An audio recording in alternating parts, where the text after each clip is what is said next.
I came home from work on a Tuesday afternoon in May to find my 100-year-old oak tree reduced to a pile of sawdust and wood chips scattered across my front lawn in suburban Naperville, Illinois.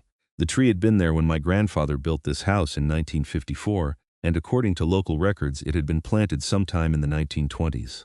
Its massive canopy had shaded half my property and parts of my neighbors' yards, its thick trunk nearly 4 feet in diameter, its branches reaching up over 70 feet into the sky. Now there was just a gaping hole in my front yard and a stump that looked like a fresh wound in the earth. My name is Kenneth Wright, and I had lived in this house for 8 years after inheriting it from my parents. I was 34 years old, worked as a mechanical engineer at a manufacturing plant in Aurora, and generally kept to myself. I maintained my property, paid my dues, and never caused trouble. The oak tree had been my pride and joy, a living monument to the passage of time, and the only thing that made my modest 2-story colonial feel like it had real history. I stood there in my driveway, briefcase in hand, staring at the destruction. A white pickup truck with Henderson Tree Service painted on the side was still parked on the street. 3 men in safety vests were loading equipment into the back. I walked over quickly, my heart pounding. "Excuse me," I called out. "Did you guys cut down that oak tree?" The oldest of the three, a weathered man in his 50s with a gray beard, nodded. "Yes, sir, we did. Got the work order this morning." "Work order from who?" "I never authorized anyone to cut down my tree." He pulled a folded paper from his back pocket and handed it to me. "Says here it was ordered by the HOA. Lady named Brenda Hutchinson. She's the president, according to this." My blood turned cold. Brenda Hutchinson, of course it was her. She had been elected HOA president 6 months ago and had immediately started making everyone's life miserable with her interpretation of the community bylaws. She was a 47-year-old woman with a blonde bob haircut and an attitude that could curdle milk. She had sent me 2 notices about the tree in the past 3 months, claiming it was too large, potentially dangerous, and blocking sight lines. I had responded to both notices with letters from a certified arborist stating the tree was healthy, structurally sound, and posed no danger to anyone. "This is my property," I said, my voice shaking. "She had no right to order this." The tree service guy looked uncomfortable.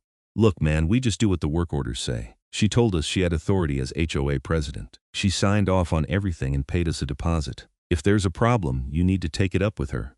I looked at the paper. Sure enough, Brenda's signature was at the bottom, along with a note that said, "Remove oak tree at 412 Maple Drive per HOA violation notice dated March 15, 2026. Tree presents hazard to community." "How much did she pay you?" I asked. $3,500 for the full removal, including stump grinding. I felt sick. "Don't grind that stump. Stop right now." "Already done," he said, gesturing to my yard. "Finished about 20 minutes ago. Ground it down about 18 inches below grade level like the order specified." I walked back to what remained of my tree. Where the stump had been, there was now just a shallow depression filled with wood chips and sawdust. Over 100 years of growth gone in a single afternoon.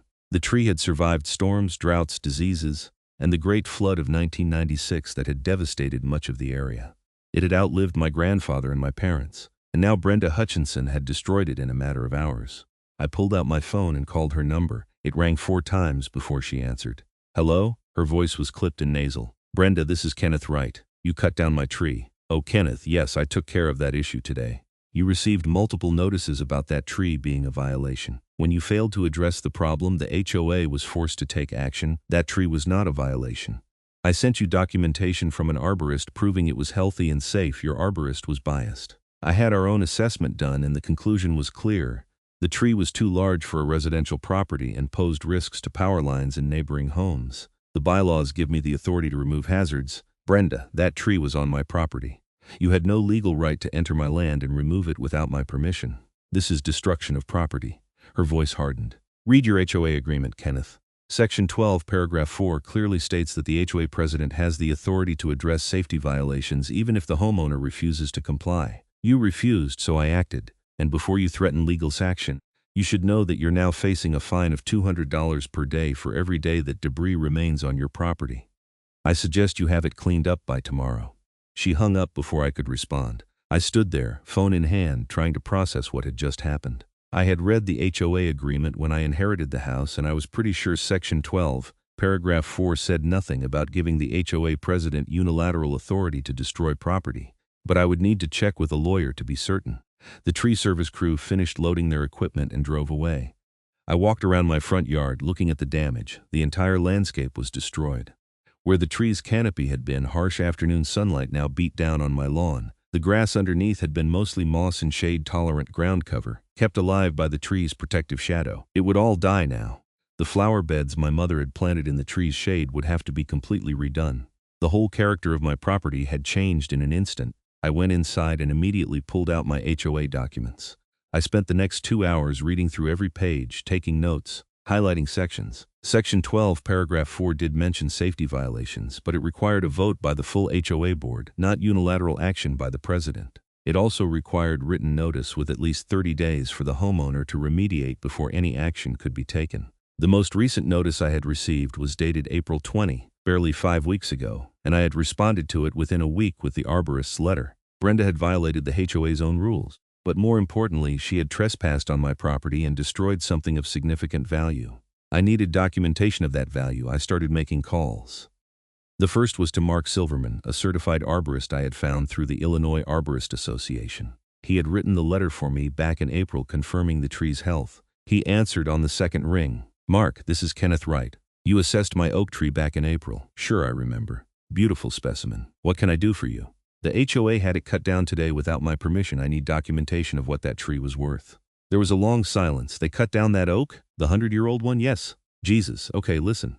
A tree that size, that age, in that condition, that's not a small number we're talking about. The replacement value for a mature oak of that caliber could easily run into 6 figures. I'll need to come out and assess the site, take measurements of what's left, review the photos I took during my initial assessment. When can I come by?" "Tomorrow morning? I need this as soon as possible. I'll be there at 8. The next call was to a lawyer. I found a real estate attorney named Patricia Donovan who specialized in property disputes. Her office was in downtown Naperville. I explained the situation to her assistant and was told she could see me the following afternoon. I barely slept that night. I kept thinking about the tree, about how my grandfather had told me stories of climbing it as a boy, how my father had built me a treehouse in its branches when I was 10, how I had proposed to my ex-wife Sarah beneath its canopy before our marriage fell apart 3 years ago. The tree had been the one constant in my life, and now it was gone. Mark arrived promptly at 8 the next morning. He spent over an hour examining the site, taking measurements, reviewing his previous photos and notes. I watched him work, answering his questions about the tree's history and condition. Finally, he sat down at my kitchen table with his laptop and started running calculations. After about 20 minutes, he looked up at me with a serious expression. "Kenneth, what I'm about to tell you is going to sound insane, but I need you to understand that this is a legitimate professional assessment based on industry standard methodology."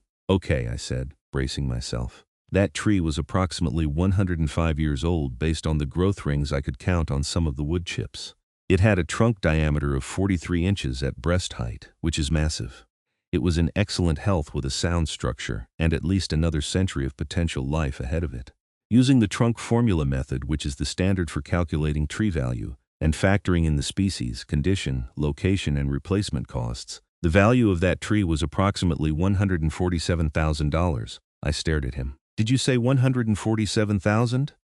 "Yes, and that's actually conservative. The trunk formula method calculates value based on the cross-sectional area of the trunk times the current cost per square inch for that species in that condition, adjusted for location and other factors. A mature oak of that size can't really be replaced. You would need to plant multiple smaller trees and wait decades for them to even begin to provide the same benefits. The replacement cost for trying to approximate what you lost, including planting several large caliper specimen trees, professional installation, and years of care to establish them, would be at minimum $147,000.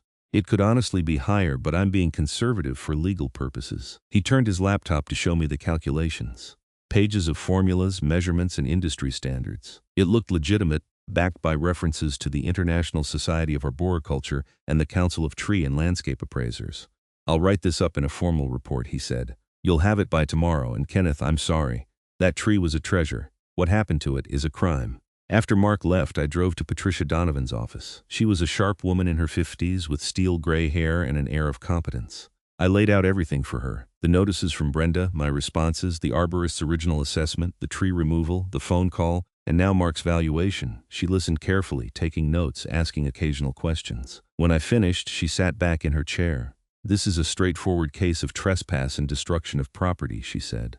"The HOA agreement does not give the president the authority to take the action she took. She violated the association's own bylaws and Illinois property law. You have grounds for a lawsuit against both her personally and the HOA as an organization.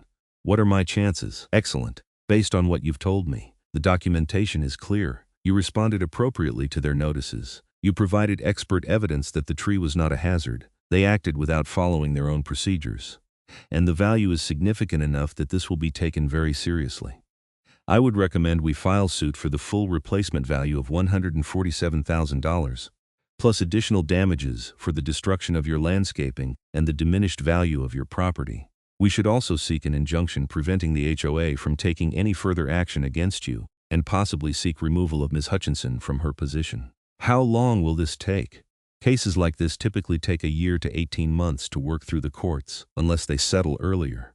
But Kenneth, there's something else you should know. If Ms. Hutchinson acted with gross negligence or willful misconduct, she could be held personally liable. The HOA's insurance might not cover her if she blatantly violated the organization's own rules. She could be on the hook personally for the full amount. I felt a grim satisfaction at that thought. Let's do it. File the lawsuit. Patricia nodded. I'll have the papers drafted by the end of the week. In the meantime, document everything. Take photos of the damage. Keep all communication with the HOA. Don't clean up the debris yet because we might need it for evidence. I drove home and spent the rest of the day photographing every inch of my property. The wood chips, the missing canopy, the exposed lawn, the flower beds already starting to wilt in the unaccustomed sunlight. I took over 200 photos from every angle. That evening I received an email from Brenda. It was a formal notice that I was being fined $200 per day starting that day for unsightly debris and yard waste on my property. The email included a threat that if I didn't clean up within 3 days, the HOA would hire a service to do it and bill me for the cost plus a 20% administrative fee. I forwarded the email to Patricia with a note. She's doubling down. Her response came within an hour. Perfect. Keep every communication. This shows a pattern of harassment and abuse of authority. Over the next week, things escalated. Brenda sent daily emails increasing in hostility. She showed up at my door twice, demanding I clean up the mess and threatening to put a lien on my property for unpaid fines. I didn't answer the door either time, but I recorded the encounters on my phone from inside the house. On the third visit, she brought 2 other HOA board members with her, a man named Gerald Foster and a woman named Susan Richter. I recognized them from neighborhood meetings. Gerald knocked loudly on my door. Kenneth, we know you're in there. We need to talk about this situation. I opened the door but stood in the doorway, phone in hand, recording. What situation? Susan stepped forward. She looked uncomfortable. Kenneth, Brenda told us about the tree removal. I want you to know that Gerald and I weren't consulted about this decision. We didn't know she was going to do it. Brenda's face flushed red. That's not relevant. I had the authority to act in an emergency situation. It wasn't an emergency, I said. That tree had been there for over a century. It was healthy and safe. You had no right to remove it. Gerald cleared his throat. Kenneth, look, maybe we can work something out. What if the HOA pays to plant some new trees on your property? We could put in 3 or 4 nice maples or something. The Arborist report says the replacement value of what was destroyed is $147,000. All 3 of them stared at me. That's ridiculous, Brenda sputtered. It was just a tree. It was a 105-year-old oak tree in perfect health. That's the documented replacement value from a certified arborist. And I've filed a lawsuit against you and the HOA for that amount, plus additional damages. Susan's face went pale. You're suing us? I'm suing for the return of what was illegally taken from me. If you weren't part of the decision to remove the tree, you might want to consult your own attorney about protecting yourselves. Because according to my lawyer, Brenda acted outside her authority under the HOA bylaws, and she may be personally liable for the damages. Brenda's face had gone from red to purple. You can't do this. I'll make sure you're driven out of this neighborhood. I'll fine you for every little violation I can find. I'll make your life hell. That sounds like harassment and retaliation, I said. And it's being recorded. You should probably stop talking. Gerald put a hand on Brenda's arm. Let's go. We need to call the HOA attorney. They left. Brenda, shooting me venomous looks the entire way back to her BMW parked in my driveway. I watched them go and immediately sent the recording to Patricia. Her response, keep recording everything. She's building our case for us. 2 days later, I received a letter from the HOA's attorney, a man named Richard Bloom from a firm in Oak Brook. The letter stated that the HOA denied any wrongdoing, claimed that the tree removal was authorized under the association's bylaws, and demanded that I withdraw my lawsuit or face a countersuit for harassment and filing frivolous legal claims. Patricia's response was swift.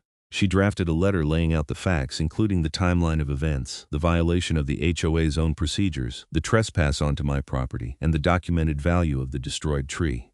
She concluded with a statement that we would be adding the HOA's attorney's letter as evidence of bad faith in our lawsuit, and that we were prepared to take the case all the way to trial.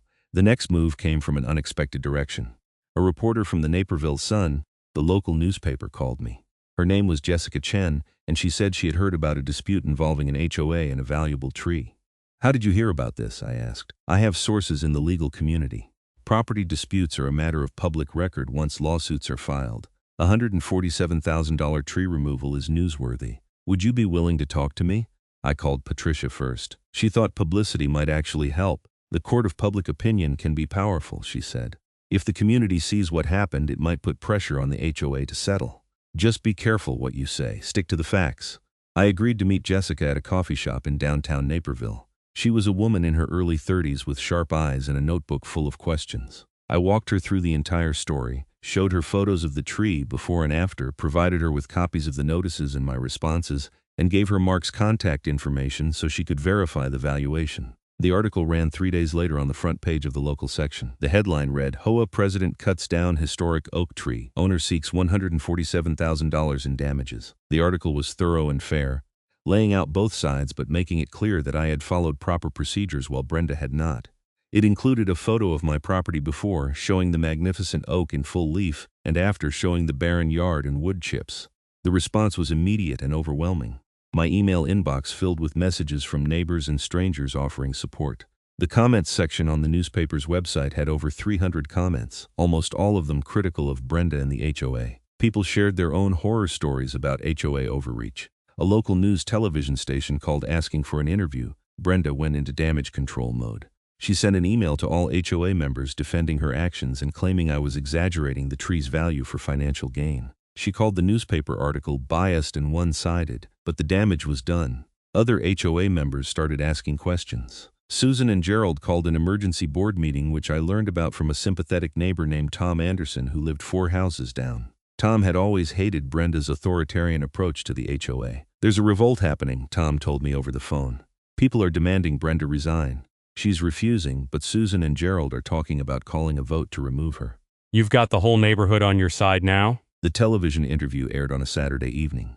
The reporter, a young woman named Michelle Torres from ABC 7 Chicago, came to my house and filmed a segment showing the missing tree, the destroyed landscape, and interviewing me about what had happened.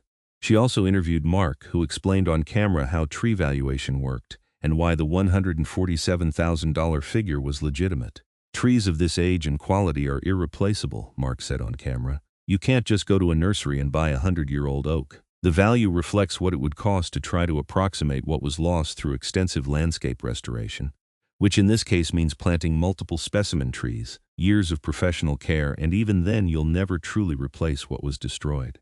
The segment also included an attempted interview with Brenda, who slammed her door in Michelle's face while shouting, "No comment." It was not a good look. The story went semi-viral. It was picked up by a local Reddit community, then by some national news aggregators. I started getting calls from people across the country who had dealt with similar HOA nightmares. Someone started a GoFundMe to help with my legal costs, which I politely declined because I didn't need the money and I wanted to win this case on its merits. 2 weeks after the lawsuit was filed, the HOA held a special meeting to vote on Brenda's future as president. Patricia advised me to attend. "Show your face," she said. "Let them see you as a person, not just a lawsuit.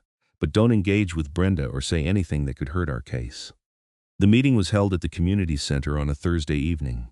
Over 80 homeowners showed up, far more than the usual attendance of 15 or 20. The room was packed. I sat in the back, keeping a low profile. Susan called the meeting to order. She looked stressed and exhausted. "We're here tonight to discuss a motion to remove Brenda Hutchinson as HOA president due to violations of the association's bylaws and actions taken without proper board approval.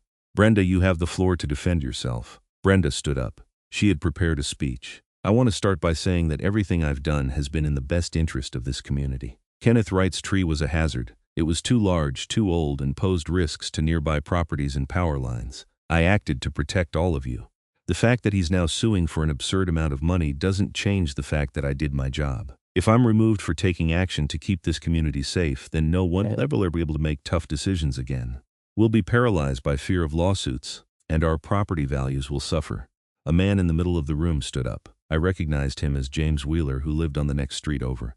"Brenda, did the board vote on removing that tree?"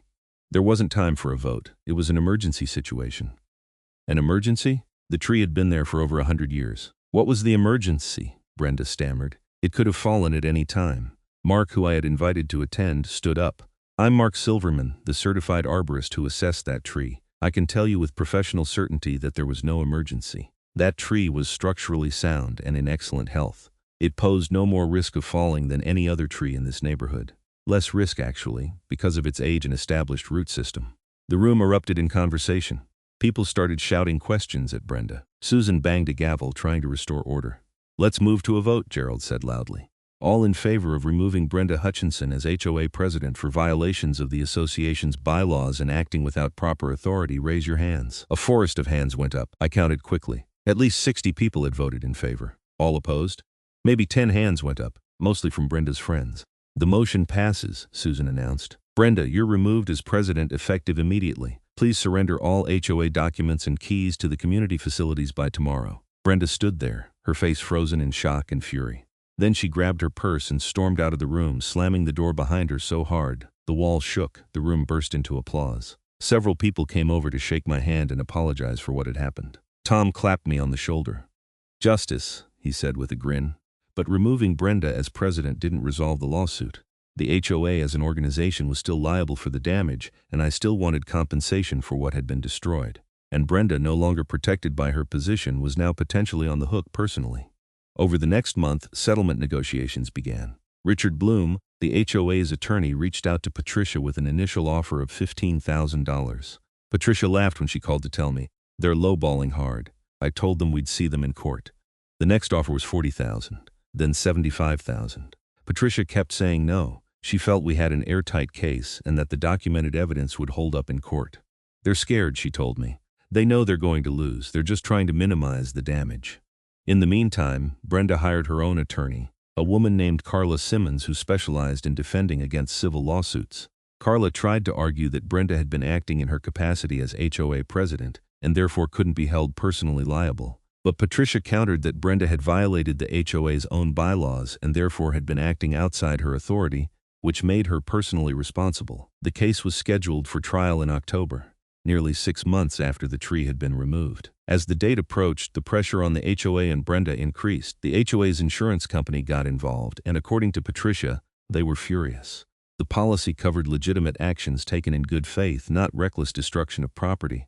3 weeks before the trial, Richard Bloom called Patricia with a serious settlement offer, $130,000 from the HOA's insurance, plus an additional $20,000 to be paid personally by Brenda, for a total of $150,000. They would also cover my attorney's fees, which had reached about $12,000 by that point. In exchange, I would agree to drop the lawsuit and sign a non-disclosure agreement about the settlement amount. Patricia presented it to me. This is a good offer. It's more than the appraised value. It includes your legal costs and it gives you certainty. If we go to trial, we might win more, but there's always risk. Juries can be unpredictable and the NDA protects everyone's privacy. I thought about it for a day. Part of me wanted to drag Brenda through a trial to make her face public consequences for what she had done. But another part of me was tired. The stress of the past months had been exhausting. I wanted to move on with my life. I'll accept it, I told Patricia. But only if the NDA doesn't prevent me from talking about what happened, just about the settlement amount. I want to be able to tell my story. Patricia negotiated that change. The HOA and Brenda agreed. On September 28, 2026, I signed the settlement agreement.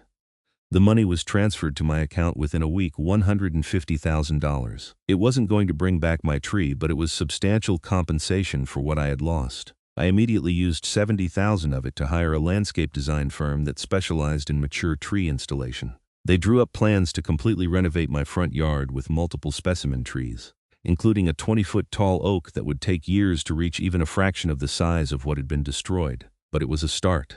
They also included 3 maples, 2 birches, and extensive native plantings designed to restore the ecological value of what had been lost. The installation took 3 weeks. When it was finished, my yard looked completely different, but beautiful in a new way. It would never be what it was, but it was something good growing from devastation. Brenda moved out of the neighborhood 2 months later. I heard from Tom that she and her husband put their house on the market quietly and left town without saying goodbye to anyone. The $20,000 she had to pay personally, combined with the public humiliation, had apparently been too much. Susan took over as HOA president and immediately implemented new policies requiring full board votes on any significant actions, mandatory waiting periods before enforcement actions, and a commitment to work with homeowners rather than against them. The neighborhood atmosphere improved dramatically. I never planted another oak in the exact spot where the original had been. That space became a small memorial garden instead, with native prairie grasses and wildflowers. But the new oak I planted 20 feet away was thriving, growing steadily. In 100 years, if someone took care of it, it might become what I had lost. A year after the settlement, I was sitting on my front porch on a Sunday morning, drinking coffee and reading the newspaper. The new trees had leafed out for their first spring, creating patches of dappled shade across my lawn. It wasn't the same, but it was beautiful. My neighbor, an elderly woman named Dorothy who lived across the street, walked over with her small dog. "Your yard looks wonderful, Kenneth," she said. "I'm so glad you fought back against what Brenda did. She needed to be held accountable." "Thank you, Dorothy. It was a hard fight, but it was worth it. You know, you inspired a lot of people." My daughter was dealing with her HOA trying to fine her for painting her front door the wrong shade of blue. "After she saw what you did, she fought back and won. Sometimes people need to see that standing up to bullies is possible." After she left, I sat there thinking about that. The tree was gone, and no amount of money or legal victories could truly replace what had been destroyed. But something else had grown from the experience. A sense that communities could push back against petty tyranny, that documentation and persistence mattered, and that sometimes justice actually worked. I finished my coffee and went inside to make breakfast. Through the kitchen window, I could see the young oak tree swaying slightly in the morning breeze, its leaves bright green in the early summer light. In 10 years, it would be substantial. In 50 years, impressive. In 100 years, if I was very lucky and lived to see it, maybe magnificent. That evening, I got a call from Mark the arborist. "Kenneth, I wanted to let you know that I've been getting calls from all over Illinois from people who need tree assessments for legal cases. Your case made a lot of people aware of tree law and property rights. I wanted to thank you. And I wanted to tell you that the oak you planted is doing great. I drove by last week to check on it. You're taking good care of it." "Thanks, Mark. I owe you a lot for your help. Just doing my job." "But seriously, you did something important. A lot of arborists and tree advocates have been following your case. You set a precedent. HOAs can't just destroy significant trees without consequences anymore." After we hung up, I pulled out my laptop and looked up tree law cases in Illinois. There had been several new ones filed in the past year, all citing the valuation methods that Mark had used in my case. People were fighting back against illegal tree removal all over the state. I realized that while my 100-year-old oak was gone, its destruction had created ripples that were protecting other trees. There was something poetic about that, though I would still rather have my original tree back. The next day at work, my colleague David asked me about the case. Word had spread around the office, and people had seen the news coverage. "So you really got $150,000 for a tree?" he asked during lunch. "The settlement amount is confidential," I said, sticking to the NDA. "But I can tell you that the tree was professionally appraised at $147,000, and the courts took that value seriously." "That's insane. I had no idea trees could be worth that much." "Most people don't. But when you have a mature specimen that's over a century old, in perfect health, providing ecosystem services, and completely irreplaceable, the value adds up. It's not just about lumber, it's about what that tree does for the environment, for property values, for quality of life." David shook his head. "I have a big maple in my backyard. My HOA has been bugging me about trimming it. I think I'll get it assessed, just to know what it's worth." "That's smart. Documentation is everything." Over the following months, my life gradually returned to normal. The lawsuit was behind me, the settlement money had been largely spent on the landscape restoration, and the neighborhood had moved on. New people moved into Brenda's old house. A young family with 2 kids who loved the fact that our street was tree-lined and peaceful. I occasionally thought about Brenda and wondered what had become of her. I hoped she had learned something from the experience, but I doubted it. People like that rarely changed. They just moved on to new places where they could exercise their need for control over others. One afternoon in late fall, almost 18 months after the oak had been cut down, I was raking leaves in my front yard when a car pulled up. A man in his 60s got out, looking around with interest. "Can I help you?" I asked. "Are you Kenneth Wright?" "I am. My name is Robert Morrison. I'm a professor of environmental law at Northwestern. I've been following your case. Would you have a few minutes to talk?" I invited him inside, offered him coffee, and we sat in my living room. He had a leather briefcase full of papers and notes. "Your case has become something of a landmark in property rights and tree law," he said. "I'm writing a paper about it for the Environmental Law Journal. The way you documented everything, the arborist's valuation method, the HOA's violation of its own bylaws, It's all textbook perfect. I wanted to interview you for the paper if you're willing. Sure, I said. What do you want to know? We talked for over 2 hours. He asked detailed questions about the timeline, the legal strategy, the settlement negotiations, and the aftermath. He was particularly interested in how the case had affected HOA behavior in the region. We're seeing a shift, he said. HOAs are being much more careful about tree-related enforcement actions. They're requiring board votes, getting independent assessments, working with homeowners instead of against them. Your case showed that there are real consequences for overreach. That's good to hear. Nobody should have to go through what I did. The interesting thing, Robert continued, is that your case has also raised awareness about the actual value of mature trees. Most people think of trees as basically free because they grow naturally.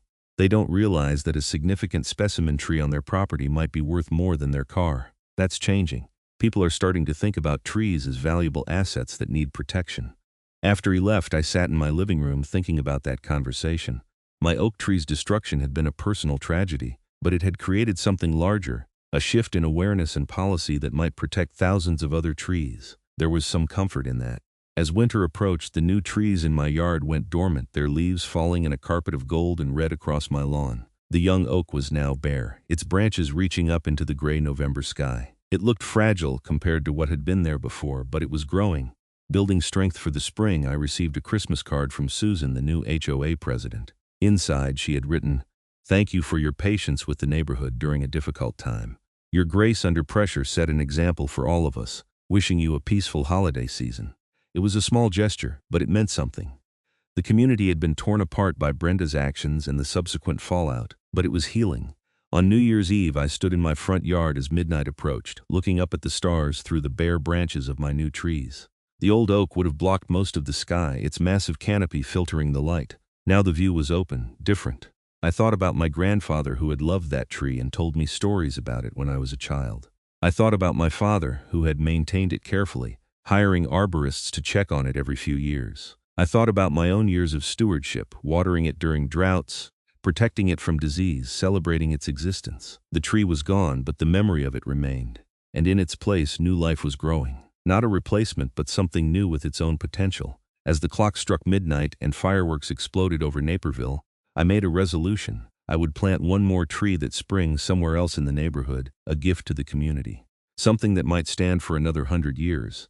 Long after I was gone, a living reminder that beauty and persistence matter. The next morning, I contacted Mark and asked for recommendations on what to plant. He suggested a bur oak, a native Illinois species known for its longevity and resilience.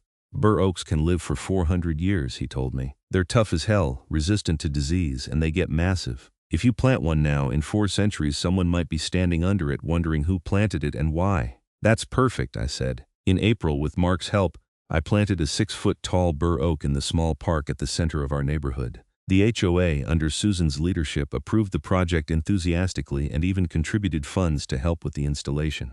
We held a small ceremony, with about 30 neighbors attending. I gave a short speech. This tree is dedicated to the memory of the oak that was lost and to the hope that we can build a community that values preservation over control, cooperation over conflict, and beauty over rigid rules. May it grow strong and live long. People applauded. Tom took photos. Susan presented me with a plaque that would be installed next to the tree. Planted April 2027 by Kenneth Wright in memory of the historic oak at 412 Maple Drive, 1920-2026.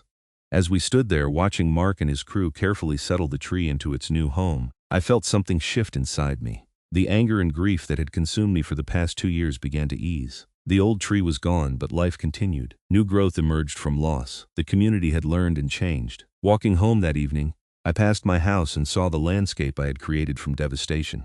The multiple trees were leafing out, their new growth bright green in the spring sunshine. Birds were already nesting in the branches.